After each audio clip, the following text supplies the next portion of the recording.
औज़ुबिल्लाहिमिनश्शैतानिर्रजीम बिस्मिल्लाहिर्रहमानिर्रहीम। बरदरान तरीक़त बंदा नाचीज़ खादमे आस्ताना आलिया चूरा शरीफ दर्जा बेदर्जा तमाम बुज़ुर्गों अज़ीज़ा अज़ीज़ों, जहाँ जहाँ तक मेरी आवाज़ जाती है, जहाँ जहाँ तक वहाँ वहाँ तक सबकी खिदमत में सलाम अर्ज़ करता हूँ। अस्सलामु अलैकुम वरहमतुल्लाहि वबरकातुहू। दोस्तान मोहतरम, लाज रखता है गुनहगारों की वो लजपाल, लाज रखता है गुनहगारों की वो लजपाल। देर हो भी जाए देता है मुसीबत टाल, देर हो भी जाए देता है मुसीबत टाल। आखो कि खाना रज नहीं हुंदा, नंगा पिंडा कज नहीं हुंदा। एली दा मुनकर काबे जावे फेरा तो हुंदा पर हज नहीं हुंदा। एली दा मुनकर काबे जावे फेरा हुंदा पर हज नहीं हुंदा। मौला एली ईमाने कुल हैं, ईमाने कुल। कुछ बुली कुछ खंदे कुत्ते, कुछ बुली कुछ खंदे कुत्ते। मैं अख नोट कतूरा आ डिगया मुर्शद तेरे दर ते पा करम दा टूड़ा। हाय हाय हाय हाय हाय हाय हाय हाय हाय हाय हाय हाय हाय। सुबहान अल्लाह सुबहान अल्लाह सुबहान अल्लाह सुबहान अल्लाह सुबहान अल्लाह। माशा अल्लाह माशा अल्लाह माशा अल्लाह। न चुन्नी जी न झग्गे जी न काले जी न बग्गे जी, न चुन्नी जी न झग्गे जी न काले जी न बग्गे जी। पीर पिंजर सुन गल की 15 नवंबर तो अगे दी, 15 नवंबर 2021 तो अगे दी। जेड़े मामलात नज़र आते हैं या जो नज़र आ रहा है, मैं कल तुहानू आखी सी ना गल, कल भी आखी तकरीबन 2 हफ्ते पहले भी आखी। मैं आख्या मीर जाफर मीर सादक रावलपिंडी, रावलपिंडी, रावलपिंडी इस्लामाबाद और रावलपिंडी अंदर भी और इस्लामाबाद अंदर भी मीर जाफर मीर सादक बड़े सरगर्मे अम्बलन, सरगर्मे अम्बलन। मामलात बहुत तेज़ी नाल खराब होने लेन, बहुत तेज़ी नाल, इतनी तेज़ी नाल मैं तुहानू दस नहीं सकता। यही कोई मामलात होने आला हैं। दुनिया भी, वकला भी, जज भी, सिविल सोसाइटी भी हकी बकीरा जैसी ये किधरों निकल आया। और दूई गल मैं तुहानू एक और दसा, मोमन एक सराख से 2 मरतबा नहीं डसा जाता। मोमन एक सराख से 2 मरतबा नहीं डसा जाता। ये जो बात आपसे कर रहा हूँ वो ये है कि 17 तारीख हैं, एक कलाबाजियाँ खांदियाँ खांदियाँ खांदियाँ खांदियाँ खांदियाँ खांदियाँ कलाबाजियाँ।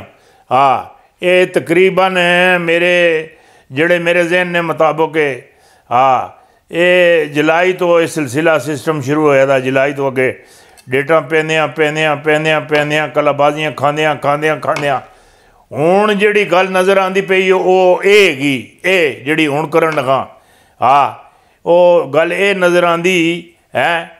ये जड़ा मामलात है 17 तरीक मरियम नवाज ने पेशगी का, उस वास्ते एक नवा शोशा छोड़िया जासी, नवे मामलात किते जासन। वो जड़े जस्टिस आमर फारूक साहब हैं वो केस ही नहीं सुनन लगे। और जड़ा दूसरा जड़ा कोई मामलात जड़ा उन्हें घड़िया दा वो राणा शमीम साहब वाला वो जज साहब ही नहीं आन लगे।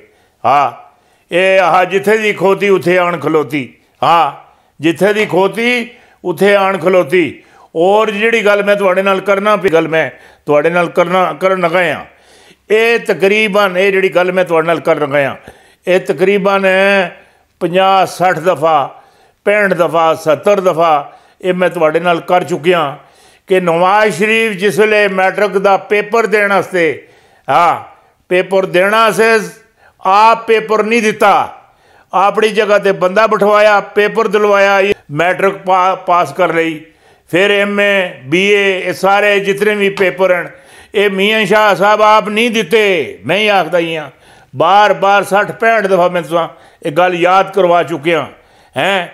ये पेपर किसी दिते तो पास मियाँ साहब होंदे रहे। वो मियाँ साहब उसी दिनों दे, वो अल्लाह दे बंदे उसी दिनों दे समझ चुके हैं।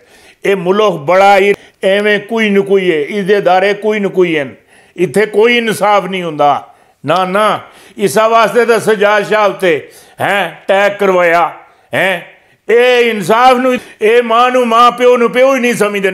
ਮਾਂ ਪਿਓ ਦੀ ਕਿਸੇ ਨੂੰ ਇੱਜ਼ਤ ਅਜ਼ੀਜ਼ ਹੋਵੇ ਫਿਰ ਉਸਨੂੰ ਕਾਨੂੰਨ ਨਹੀਂ ਵੀ ਅਜ਼ੀਜ਼ ਹੁੰਦੀ, ਫਿਰ ਉਸਨੂੰ ਕਿ ਨਾ ਆਪਣੀ ਉਸਤਾਦ ਦੀ ਇੱਜ਼ਤ ਵੀ ਅਜ਼ੀਜ਼ ਹੁੰਦੀ, ਉਸ ਤੋਂ ਬਾਅਦ ਫਿਰ ਕਾਨੂੰਨ ਦੀ ਇੱਜ਼ਤ ਵੀ ਅਜ਼ੀਜ਼ ਹੁੰਦੀ, ਫਿਰ ਮਾਮਲਾਤ ਅੱਗੇ ਚੱਲਦੇ ਰਹਿੰਦੇ। ਬੰਦਾ ਆਪਣੇ ਮਾਂ ਬਾਪ ਦੀ ਕਦਰ ਕਰਦਾ ਹੋਵੇ ਉਸ ਤੋਂ ਬਾਅਦ ਉਹ ਕਾਨੂੰਨ ਦੀ ਵੀ ਕਦਰ ਕਰਸੀ ਔਰ ਉਸ ਤੋਂ ਬਾਅਦ ਉਸਤਾਦ ਦੀ ਵੀ ਕਦਰ ਕਰਸੀ। ਜਿਸ ਬੰਦੇ ਕੋਲ ਆਪਣੇ ਮਾਂ ਪਿਓ ਦੀ ਕਦਰ ਨਹੀਂ ਹੈਗੀ, ਮਾਂ ਪਿਓ ਦੀ ਕਦਰ ਨਹੀਂ ਹੈਗੀ, ਉਸ ਕੋਲ ਨਾ ਕਾਨੂੰਨ ਦੀ ਕਦਰ ਹੈ ਨਾ ਉਸਤਾਦ ਦੀ ਕਦਰ ਹੈ। ਇਹਨਾਂ ਨੂੰ ਇਹ ਗੱਲ ਉਸ ਦੀ ਸਮਝ ਵਿੱਚ ਆ ਰਹੀ ਦੀ ਹੈ। ਇਹ ਬੜਾ ਹੋਰ ਇੱਥੇ ਜਿਹੜਾ ਠੱਗੂ ਲਾਓ ਹੈ, ਜਿਹੜਾ ਫਾਰਮੂਲਾ ਇੱਥੇ ਫਿੱਟ ਕਰੋ, ਇਹ ਤਾਂ ਹੀ ਤਾਂ ਇਸ ਮੁਲਕ ਲੁੱਟਿਆ। ਜਿਹੜੇ ਮਾਮਲਾਤ ਹੋਏ ਨੇ ਇਹ ਹੋਏ ਉਹ ਇਧਰ ਉਹ ਅਦਾਲਤਾਂ ਸੁਣ ਨਾਇਲ ਕਰ ਦਿੱਤਾ, ਨਾਇਲ ਕਰ ਦਿੱਤਾ। ਇਹ ਫਿਰ ਤਿਆਰ ਹੋ ਬੈਠਿਆ ਦਾ ਹੈ। ਉਹ ਜਿਹੜੇ ਅਸੀਂ ਆਪਣੇ ਫੈਸਲਾਬਾਦ ਵਾਲੇ ਪੀਰ ਬਰਕਤ ਅਲੀ ਸਾਹਿਬ ਹੈ, ਉਹ ਉਹਨਾਂ ਆਖਿਆ ਹੀ ਆ ਕਿ ਤੂੰ 3 ਦਫਾ ਵਜ਼ੀਰ ਆਜ਼ਮ ਬਣ ਸੇ, 3 ਦਫਾ ਤੂੰ ਵਜ਼ੀਰ ਆਜ਼ਮ ਬਣ ਸੇ ਹੈ, 3 ਦਫਾ ਵਜ਼ੀਰ ਆਜ਼ਮ ਬਣ ਸੇ। ਇਹ 3 ਦਫਾ ਬਣ ਹੀ ਰਿਹਾ। ਇਹ ਹੁਣ ਕੇ ਲੋੜਦਾ, ਇਹ ਜਿੱਥੇ ਦੀ ਖੋਤੀ ਉੱਥੇ ਆਣ ਖਲੋਤੀ ਹੈ, ਫਿਰ ਕੇ ਲੋੜਦਾ। ਇਹ ਬਰਕਤ ਅਲੀ ਸਾਹਿਬ ਸੁਣ ਹੈ, ਉਹਨਾਂ ਇਹ ਗੱਲ ਆਖੀ ਪਾਕਿਸਤਾਨ ਦੀ ਹੋਰਨਾਂ ਵਿੱਚ ਫੈਸਲੇ ਹੋ ਸਨ। ਇਹ ਮੀਆਂ ਸਾਹਿਬ ਦੇ ਸਿਲਸਿਲੇ, ਮੀਆਂ ਨਵਾਜ਼ ਸ਼ਰੀਫ ਦੇ ਸਿਲਸਿਲੇ 'ਚ ਉਹਨਾਂ ਥਾਪੜ ਵੀ ਦਿੱਤੀ, ਸਿਰ ਹੱਥ ਵੀ ਰੱਖਿਆ, ਨਾਲ ਇਹ ਗੱਲ ਆਖੀ ਜਾ ਤੂੰ 3 ਦਫਾ ਵਜ਼ੀਰ ਆਜ਼ਮ ਬਣ ਸੇ। ਇਹ 3 ਦਫਾ ਵਜ਼ੀਰ ਆਜ਼ਮ ਬਣ ਹੀ ਚੁੱਕਿਆ। ਫਿਰ ਇਹ ਮੁੜ ਵਿੱਚੋਂ ਕੀ ਕੱਢਣਾ ਹੈ। ਇਸੇ ਪਤਾ ਹੈਗਾ ਨਾ ਇੱਥੇ ਕੋਈ ਕਾਨੂੰਨ ਹੈ, ਨਾ ਇੱਥੇ ਕੋਈ ਵਕੀਲ ਹੈ, ਨਾ ਇੱਥੇ ਕੋਈ ਜੱਜ ਹੈ, ਨਾ ਇੱਥੇ ਕੋਈ ਮਾਮਲਾਤ ਹੈ। ਇਹ ਐਵੇਂ ਨਾ ਟਕਸਾਲ ਬਣਿਆ ਦਾ ਵਜ਼ੀਰ ਆਜ਼ਮ ਵੀ ਹੋਵੇ, ਵਜ਼ੀਰ ਆਲਾ ਵੀ ਰਿਹਾ ਹੋਵੇ, ਉਹ ਮੁੜ ਕੇ ਸੁਪਰੀਮ ਕੋਰਟ ਪਰ ਹਮਲਾ ਕਰਵਾਉਂਦਾ ਨਹੀਂ ਕਰਵਾਉਂਦਾ। ਨਾ ਇਹ ਪਾਕਿਸਤਾਨ ਨੂੰ ਕੁਝ ਵੀ ਨਹੀਂ ਸਮਝਦੇ। ਨਾ ਇਹ ਪਾਕਿਸਤਾਨ ਨੂੰ ਕੁਝ ਵੀ ਨਹੀਂ ਸਮਝਦੇ, ਕੁਝ ਵੀ ਨਹੀਂ, ਬਿਲਕੁਲ ਕੁਝ ਨਹੀਂ ਸਮਝਦੇ। ਹੁਣ ਮੈਂ ਤੁਹਾਨੂੰ ਇੱਕ ਗੱਲ ਹੋਰ ਦੱਸਣਾ, 370 ਹਾਂ हिंदुस्तान ਜਿਹੜਾ मैं तुसां अगे भी बार तुसां अगे रिक्वेस्ट कर चुके है कि 370 वापस हो सी और कश्मीर सानू ट्रे भी सजा के दे सन और कश्मीर जड़ा जंग बगैर आज़ाद हो सी। और अज वो दिन आ चुके। अमित शाह होर ये गल कह दी मुजाहिदीन भी और चंगे चंगे लोगों भी कह दी कि 370 असी वापस किन्ने हुण 370 का बिल दोबारा है हिंदुस्तान ने पार्लीमेंट अंदर है दाखिल करवा के दोबारा वोटिंग करवा के इसनू वापस ले सन है। और इंशाअल्लाह 370 जड़ा है ये भी खत्म हो जासी, कोई मामलात अगे नहीं नजर आते। बाकी जड़ा ये मामलात है मीर जाफर अला मीर सादक अला, ये तो मैं एक गल दस देव, मीर जाफर तो मीर सादक है। मीर जाफर जड़ा है वो इस्लामाबाद ही डेरा जमा चुका है, इस्लामाबाद। और मीर सादक जड़ा है वो रावलपिंडी डेरा जमा के बह गया। ये जड़े 22 दिन आज तुसी ये समझ के नो 16 तारीख हैगी, आई सी 22 दिन और अगे गिन लो है। इन्हां दिनां अंदर बहुत बड़ी तब्दीली हैरान कुन तब्दीली है, हैरान कुन मामलात है आने वाले है। सारे तैयार रहना और खान साहब की काबीना खान साहब के जोड़े गैस ते पेट्रोलीयम के जोड़े वजीर है उन्होंने वजीर खजाना ये नोट करवाना जिस तरह महंगाई की है, महंगाई की है, इस तरह गैस की लोड शेडिंग हुई है। फिर वोडा शोडा की गल भुल लियो, फिर अगले जोड़े मामलात है ये भी भुल लियो ना फिर अगले गल नहीं बनती, नहीं बनती भी नहीं। मैनू कोई नज़र आंदा पिया जिहड़ी गल मैं आखना पिया। तुसीं हुण टाइम टेबल नाल सानू 2 महीने जिहड़ी गैस हैगी टाइम टेबल नाल दसो। असीं टाइम टेबल नाल ना रोटी खांदे आ ना होर कोई मामलात करदे आ। ये सीधा लंगर वाला सिलसिला हुंदा, जिसले कोई आवे उसनूं रोटी खिलाओ, उसनूं लंगर खिलाओ।